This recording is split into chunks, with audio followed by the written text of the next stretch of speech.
I feel obligated to say at the outset of this video that I feel partially culpable in promoting the idea that Baldur's Gate 3 was released unfinished.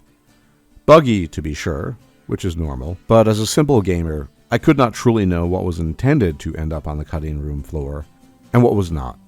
We are fortunate then, and I think it says a lot about Larian as a studio, that people are allowed to data mine as much information as they do, as most games simply do not allow for such things. There's a transparency to Larian that may very well be one of a kind in the gaming industry. With all that said, doing such things can also lead to confusion, as we gamers do not ultimately know what decisions were made regarding cut content. So we ended up with the situation presented last week, which I maintain, for my own part, was not born of malice, nor do I think that the gentleman on Steam who originally dug up the data had ill intent, but when looking at so much data mine content, speculation can oftentimes run wild. Let's take a concrete example of this. The content regarding the Raven Queen almost certainly was an early cut from the game, and therefore probably intentional, and furthermore, was never meant to make it to the main game. Thus, a restorative effort to bring her back would make little sense, and this dovetails very well with statements made by Larian themselves in the recent Update 24 announcement. And here I am quoting, "Many of the building blocks, or ideas, tests, or however you want to refer to the junk data that falls outside of what we shipped with, can and is being data mined. That's okay, but it's important to understand that not every building block in the giant box of Lego is needed to create the experience we ultimately envisioned and intended over years of iteration. We've seen three types of complaints that are being referred to as cut content. The first references content that actually doesn't properly trigger because of a bug. For instance, some of Minthara's reactivity. We've located what's causing that and are working on it. Expect a fix for this soon. The second is about the epilogue. What we've data mined is not really cut content, but content that we didn't want to release because we didn't think it worked. We're pretty strict with ourselves and our ideas. If it isn't good, if it isn't fun to play, it doesn't make it into the game. One of the reasons why we trimmed the epilogue is because we were afraid the ending cinematics were becoming too long and would distract from the epicness of the experience.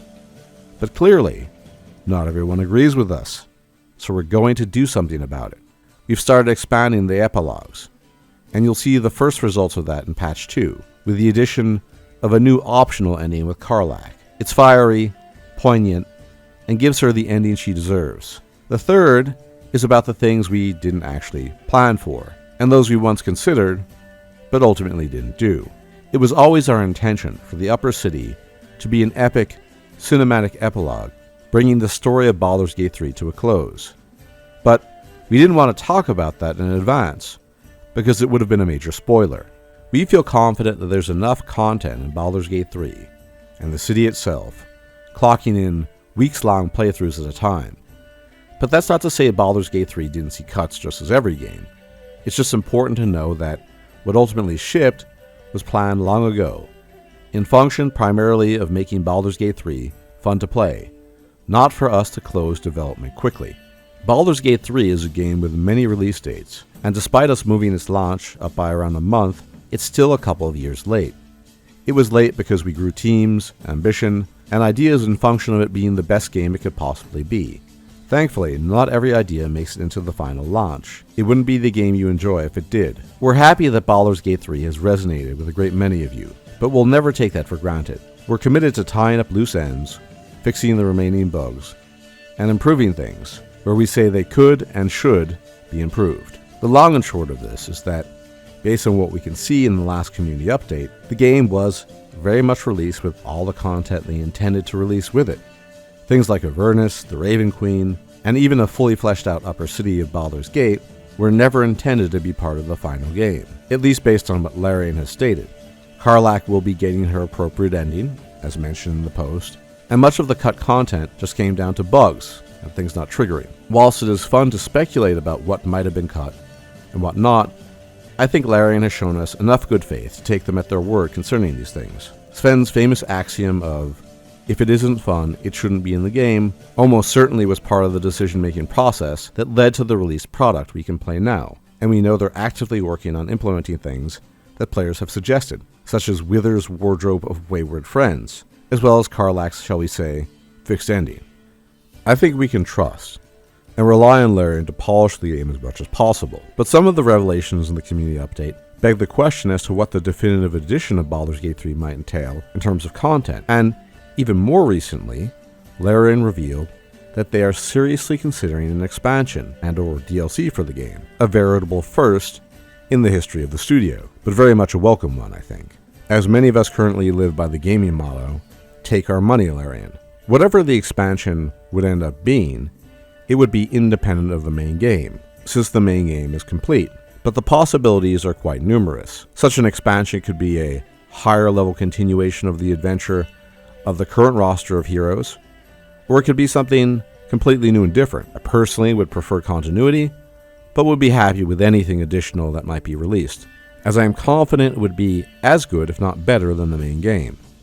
Somewhat in the spirit of the Witcher 3 expansions, that actually exceeded the main game in many ways. I think, however, that we ought to be meditating on something, and that is the absolutely insane level of transparency that Larian is offering us, the players, concerning their patches, roadmaps, and what was and what was not intended to be in the game. This alone should disabuse anyone of the notion that Larian is doing exactly what other studios are doing, namely releasing unfinished games and trying to nickel and dime the customer for everything they are worth. There just isn't any evidence for this, and tons of counter-evidence that proves otherwise. And we have, in fact, a very good counterexample of a game as much hyped, if not far more so, than Baldur's Gate 3, and that is Starfield. The official release is the 6th of September, but if you wish to, you can spend €100, the standard edition costs $70, to get the premium edition to play it 5 days early, get exclusive items, and even story content that you will be locked out of if you only get the regular edition. As hyped as this game is, Bethesda is simply not a good faith studio in this regard, and the evidence for this is plain, especially when we compare it to the likes of Larian, who will almost certainly give us a definitive edition for free. And a final point, and a small confession I have to make. Rarely in all the decades I've been a gamer have I been as excited for a post-launch phase of a game as I have been for the pre-launch. But Baldur's Gate 3 has seemingly accomplished that. From the player suggestions and ideas that they have taken on board and will almost certainly implement if they're desired enough, to the possibility of expansions, Baldur's Gate 3 in its breadth and depth and its ambition really makes it an exciting time to be a gamer. But what do you guys think? Do you trust Larian to follow through on things and make the game as complete as possible? Or are you disappointed that some of the potential content that ended up on the cutting room floor won't be in the game? Do let me know in the comment section. Looking forward to it. But before I go, I'd like to invite you to my Discord, where you can discuss Baldur's Gate 3 with like-minded people, as well as other RPGs, and thank you for tuning in. And if you like my content, you can leave a like, comment, share, and subscribe, as it really helps out the channel, and hit the bell icon to be informed of my videos. Much appreciated, and I'll check you out next time. Take care.